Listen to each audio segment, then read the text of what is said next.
Welcome to the Heart-Led Business Show, where compassion meets commerce and leaders lead with love. Join your host, Tom Jacobs, as he delves into the insightful conversations with visionary business leaders who defy the status quo, putting humanity first and profit second. From heartfelt strategies to inspiring stories, this podcast is your compass in the world of conscious capitalism. So buckle up and let your heart guide your business journey. Today, we're shining the spotlight on the inspiring Dr. Polselli, a board-certified breast radiologist who flipped the script on traditional care with innovative ideas brewing brighter than the morning coffee. So Ryan bootstrapped Mammograms, ushering a new era of breast cancer screening with heart. So join us as we dive into his journey of building not just a business, but a beacon of hope. Let's get ready to explore the heart of entrepreneurship. Ryan, welcome to the show. Hey, thank you, Tom. It's a pleasure to be here. It's so good to have you here as well. When you first approached me about the show, I was like, I'm not quite sure. But then once we had a first initial conversation, I was like, yes, absolutely. I have to have Ryan onto the show. Our listeners are going to really enjoy today's episode and definitely your journey into entrepreneurship. Happy to be here. Happy to share. Yeah, awesome. Well, my first question always is, what's your definition of a heart-led business? Yeah, I love this question. I've been thinking about it. You hear everybody, they have these different things that they say about their business. And I think they all kind of reflect what a heart-led business is, right? Whether it's, Steve Jobs, well, if you do what's right on the top line, the bottom line will follow, right? So he's leading with the heart of the product. And you hear all these various versions of it. For me, the one that I think summarizes it is something I've said recently. It just kind of came to me. I said, this is bigger than me. And so to me, that's what we're building here is bigger than me, meaning that it doesn't matter what I think about my free time or my profits or whatever the case may be. This is something that needs to be done. And the good thing about that too is if you think about it through that lens, it doesn't matter if you fail either. And so it gives you a freedom that you can make decisions. You're not worried about the failure. You're just looking on what needs to be done. And I think that gives you a nice focus. But really that has to just come from the heart. And so to me, that's the definition. Nice. So how have you put that into practice? Well, I think the first part was being able to take on this project. And because you first have to say, okay, well, there's a significant risk that this won't work, that I'm going to lose a crap ton of money that I've worked so hard that my wife is going to be unhappy and it's going to affect my children's savings and all those things that you think about. But you say the mission is more important. And so let's do it. And so that was the first thing, is actually enabling me to take the risk and to go down this path. And of course, there's other things that happen along the way that you have to do as part of your business that maybe you don't really like to do. I'm not generally the most extroverted person in the world.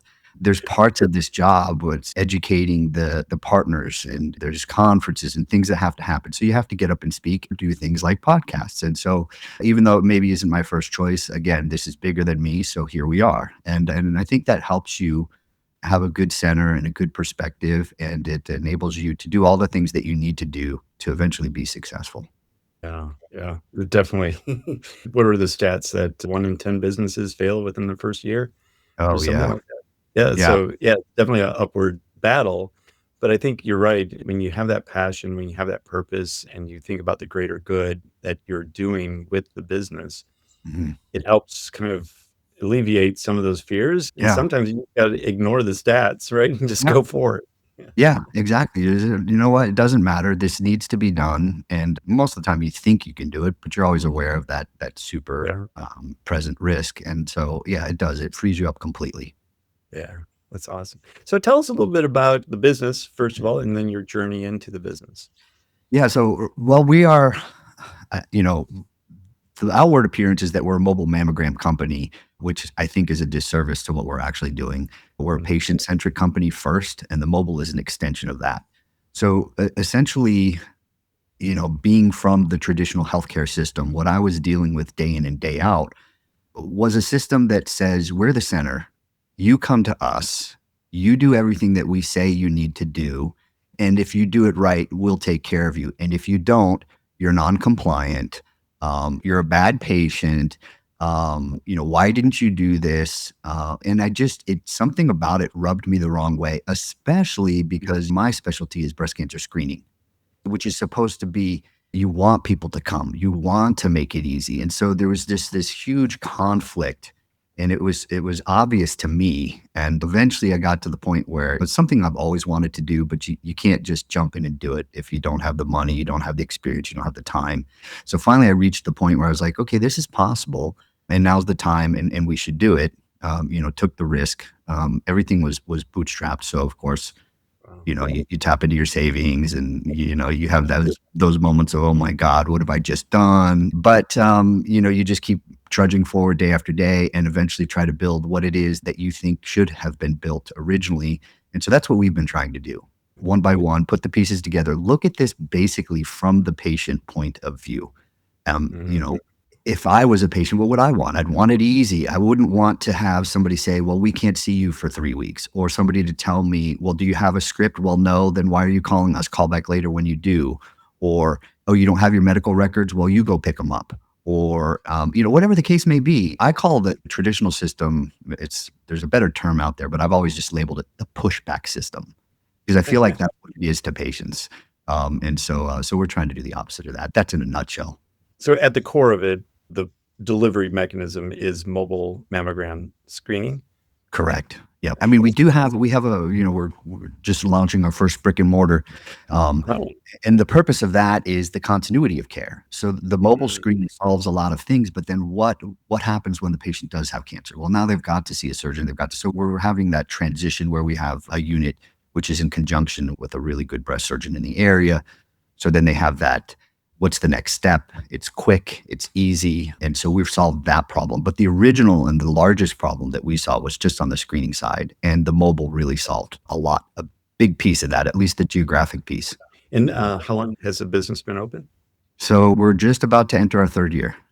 Wow. Fourth year. Sorry. We're just finishing up our third year, just about to enter our fourth year. Correct. So, and not that long. In some ways it feels like ages. And then in other ways it feels like it was just yesterday. Yeah. Oh, that's great. Yeah. Kind of over the hump, or kind of in that hump right now. There's still a hump. There's still things that we're getting over. But I feel like, especially in the last 6 months, we've just finally gotten over that hump of, we're able to now worry less about surviving and look more towards excelling and thriving. Is that scaling? Is that a part of it as well as scaling out? Correct. Yep. Yeah. What's weird is in the very beginning, and, I look back now and I was like, you probably were a little bit delusional, but I always had this idea that this could be nationwide and we could have this and maybe worldwide. And back then when I'd say things like that, people would laugh. We built everything with the idea that we could scale, so that we were lucky in that way, because nowadays with modern technology, so we have a great technology base, a good layer, laid everything down as if this could be a huge company. So we don't have to backtrack much, which is nice. A lot of it's been paid forward, but the goal right now is to systematize everything and then scale. Nice. And how many units do you have?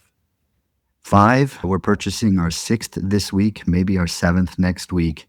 Oh and my then gosh. if we're lucky, so we applied to the Rural Health Transformation Program grant, which will be great because this will give us an opportunity to reach more people kind of in areas that are not traditionally been able to reach. We're waiting on a decision. I think it's 50-50, but if that comes through, that's at 3 more. So we'd be at 10. Wow. Hopefully. Fingers crossed. Yeah. And forgive my ignorance, are these buses or are they trucks? I don't know what to call them myself sometimes. And do you call it a mobile unit, an RV, a bus? Exactly. Some people call them mammo vans. Yeah. I really wish we had a better word for it, but essentially these are medical grade RVs that have been converted to serve the purpose of medical treatment. They're like 40 feet. They have pop outs. Everyone has about 5 air conditioners, that kind of thing. Oh yeah. And the power to, Oh my gosh. that has to be incredible. Yeah. And the cost of diesel. Yeah. Right. That's right. Yeah. The logistics, that adds another layer of complexity to it. Yeah, that was something that we spent a lot of time on in the very beginning, was the logistics, just working out the logistics. That's been the hard part of it. How do you get images, mammos, some of the largest images in all of mammography? A lot of people don't know that, but how do you get them off the bus when you have a cellular connection? Just little things like that people don't think about. Oh, You yeah. don't tap into Wi-Fi or plug in an Ethernet cord. So we've had to look around, shop, learn, educate, get some creative systems going and stuff. But yeah, that was a large part of what we spent most of our time for the first year to 2 years doing. Oh, wow. Probably Yeah. like 5 Starlink units on the top. We did. We had a combo. We had Starlink at one point. The problem was this is, you learn by failure and trial and Of error. course. And it's still a great idea, but a lot of the places we would serve, they had trees, buildings Oh. downtown, right? And so Starlink didn't help us much there, Sketchy. but we tried. It's fun. So going back before you started the business, you're in traditional medical care. What was Yeah. the transition like coming out of that and then going into your own business? Yeah, hard, but freeing and liberating at the same time. I got to finally break a lot of the rules that I thought needed to be broken. And, so it felt good in a way, but at the same time, there's a lot of anxiety, there's a lot of worry, there's a lot of fear. I left something that was comfortable to be in this area of unknown territory and uncertainty, all the time, all around you. I heard a really good quote. I forget who it was. Wish I could give her credit now, but, anyway, and she was saying, until you've sat in the room at night with your head in your hands, basically, crying about what you've done, you can't really say that you've experienced a true entrepreneurship. And I think that's true because, there are nights that you're just like, gosh, what have I done? This is horrible. I should go back, etc. But the problem is you're already in. You can't go back. And so there's Yeah. only one path, and that's forward. And so that's also a good thing too, I think, is because if you could just keep going forward, then you eventually see the light at the end of the tunnel, which is where we are. Yeah. Well, and especially like we were talking before the show, like that passion and that purpose, when it is so crystal clear, those days crying yourself to sleep, which I've had many of those nights as well, makes it worth it. Like you wake up the next day and you're like, okay, now pity party's done. Let's move on. Right. Yeah, that's exactly right. Yep. And then you feel good throughout the day and until the next bout comes. Yep. Yeah, of course.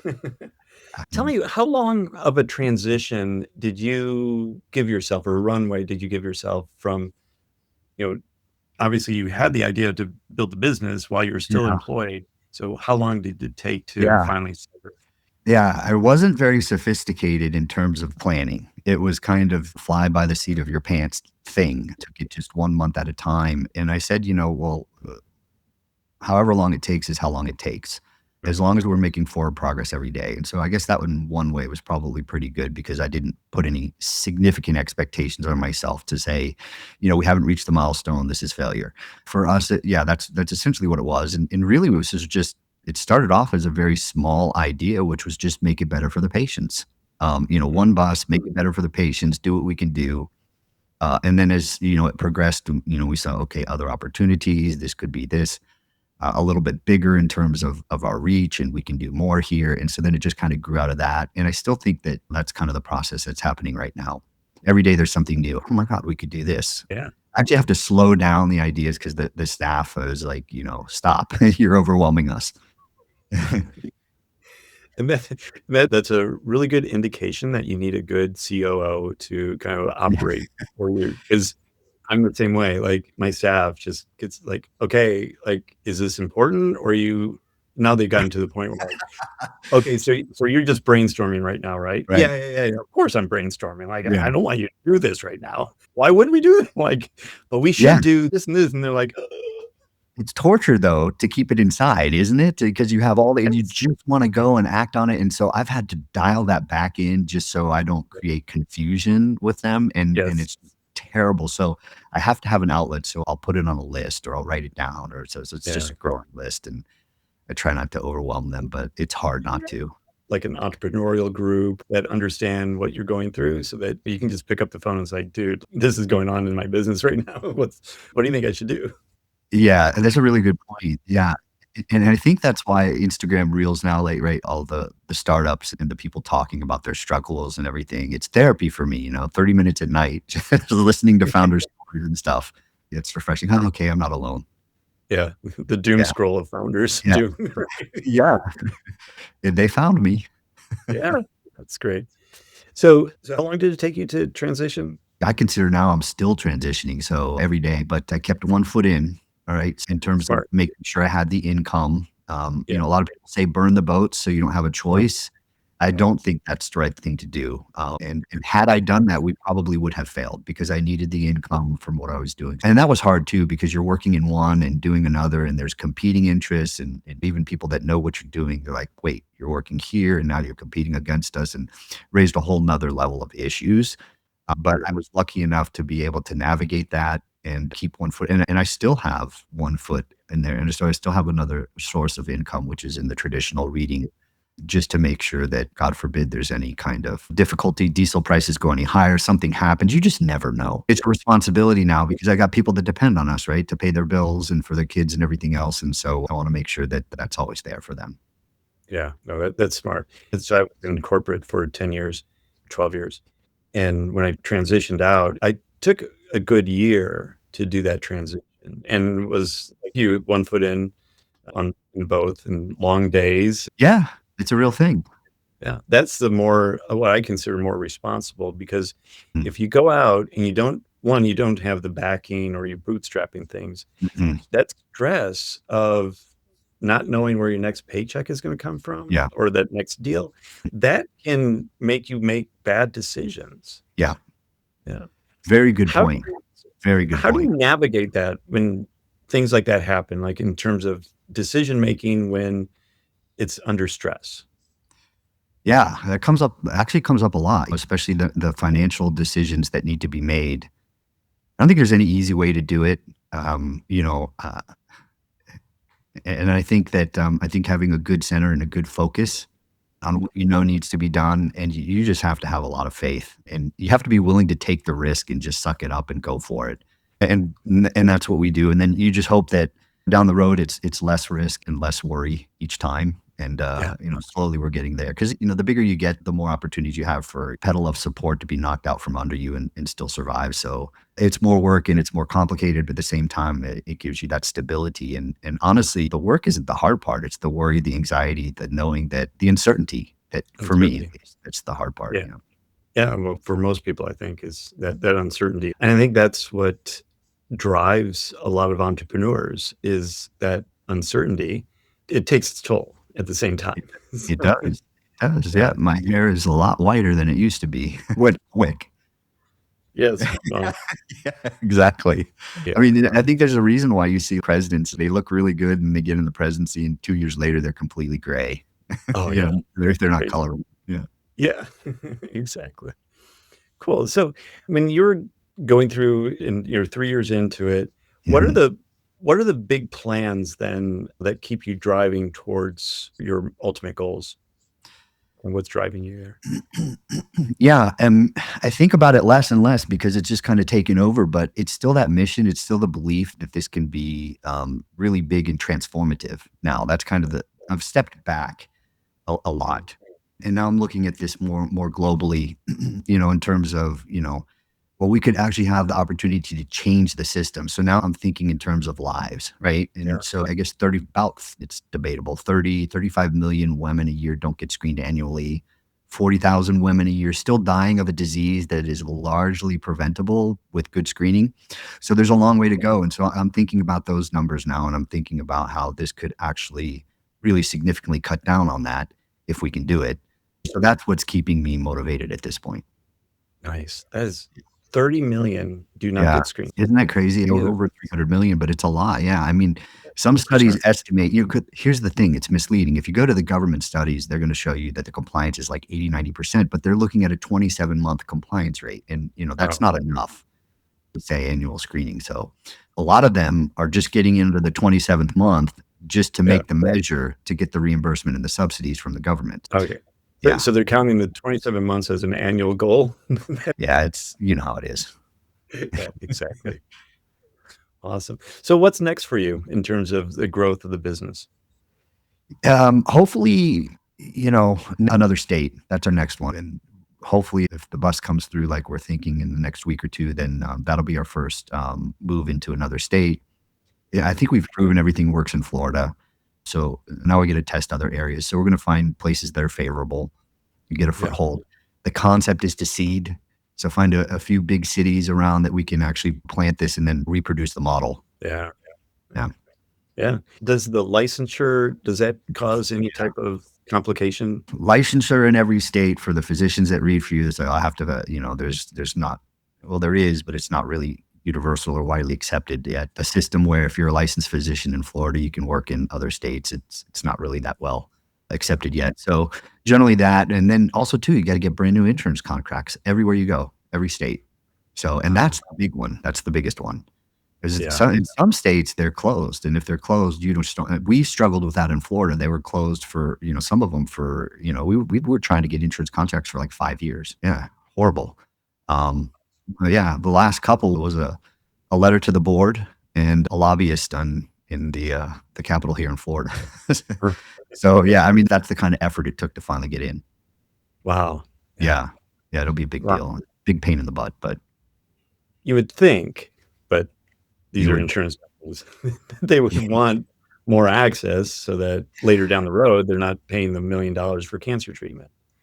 That is a conundrum. So you're absolutely right. And it took me a long time to realize why this was happening. And generally, though, we do have an easier job with the insurance companies because I do think they do understand that and they get that. But things are so bureaucratic now. There's so many departments and everything. So and one part doesn't talk to the other. And really, we're most successful the higher you go up the chain of command. And so if you reach somebody that's at a higher level, they're like, yep, it makes sense. Let's go ahead and do it. But if you're trying to do it at the lower levels where the entry level, where the things come in, you just get blocked. Yeah. Right. And another piece of that is the average person only stays with an insurance company a few years. And so the long-term savings comes from or I guess the savings from screening is more of a long-term benefit. So why invest all the money for a turnover that's going to happen in 2 years? We're not going to reap it. And so we almost have to say, make it a collective thing, and then it makes sense to everybody. But yeah. Not when they have their own board and their own president that's making, Exactly. Yep. That could be a whole nother show, actually. It could be, yeah. But, Ryan, this is your journey, like I said at the beginning of the show, is just absolutely fascinating. I'm so glad that you've been on the show today as well. But tell us, how can people learn more about your company and you and the great work that you're doing? The easiest way is Ryan Polselli, just my name.